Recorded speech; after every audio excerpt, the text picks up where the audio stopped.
Yung ano natin, bago tayo maglagay ng makeup, so kailangan natin mag-prep ng face. Kailangan natin mag-skincare. Si skincare natin, hindi tayo basta-basta naglalagay ng skincare.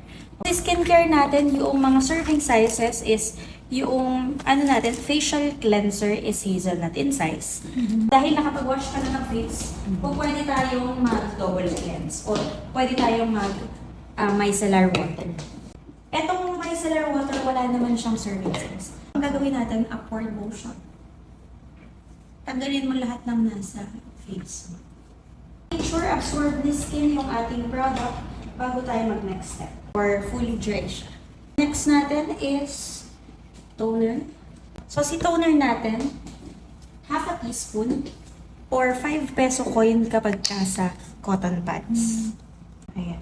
Ganyan lang siya. Okay. Kung gagamit ka, pwedeng gumamit ka ng bare hands. Sa bare hands naman, dalawang tak-tak lang. Tapos, tap lang yung motion. Ipapat mo lang. Pero kapag ka sa cotton pads, upward motion pa rin. Bakit ba upward motion, coach? Kasi yung sinasabi nila na pagka binaba mong ganyan, nadadarag mo siya pababa. Ang tendency, pwedeng magsag yung skin natin. So, kasama yung neck area. Okay, pataas. Yes. Okay, so make sure absorb ni skin yung ating product bago tayo mag-next step. So, bakit ba natin hinahayaan na ma-absorb muna ni skin before tayo mag-next step? Para mas maayos yung pag-absorb sa skin. Kasi kapag hinayaan natin na patong-patong, hindi natin inaalaw na mag-absorb o ma-absorb ni skin yung products na nilalagay, pwede maka-apekto siya doon sa makeup. Ang next step natin is your eye cream or eye serum. Ang ginagawa natin is ginagamitan natin ng ring finger dahil mas lightweight yung touch niya. So, hindi siya makaka-drag ng skin pababa. Okay. So, grain of rice or isang pump yung ginagamit natin. So, ang ginagawa natin, i-divide natin sa kabilang ring finger. Okay. Tapos, ilagay mo dito sa under eye area. Massage mo lang na ganyan. Huwag mo masyadong babanatin ha. Kasi itong part na to, ang pinakang sensitive part sa face natin. Kapag na-i-drag natin siya ng bonggang-bongga, pwedeng magsag or pwedeng madagdagan yung mga wrinkles natin. Ako ang ginagawa ko, yung mga natitira sa kamay ko, dinadaan ko sa taas. If you have deep laugh line, o kaya dry laugh line, pwede din siya. Pero, apam po lang.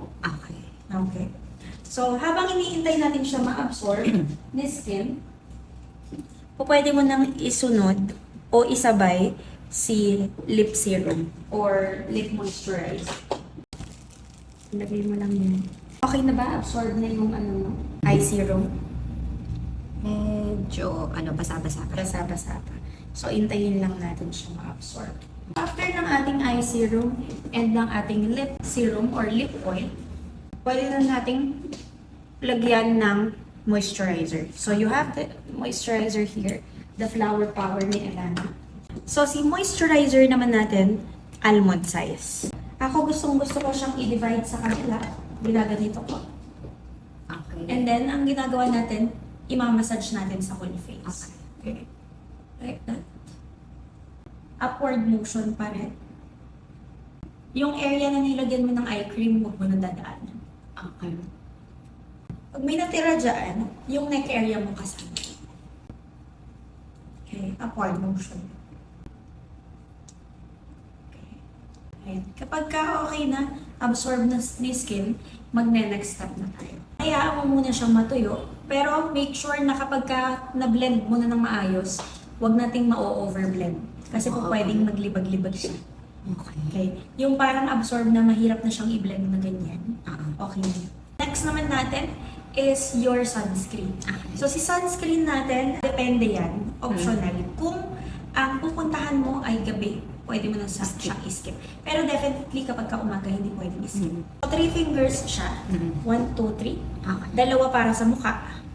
Isa para sa neck. Isinasama din natin yung ear part. Pero ngayon, skip na muna natin siya.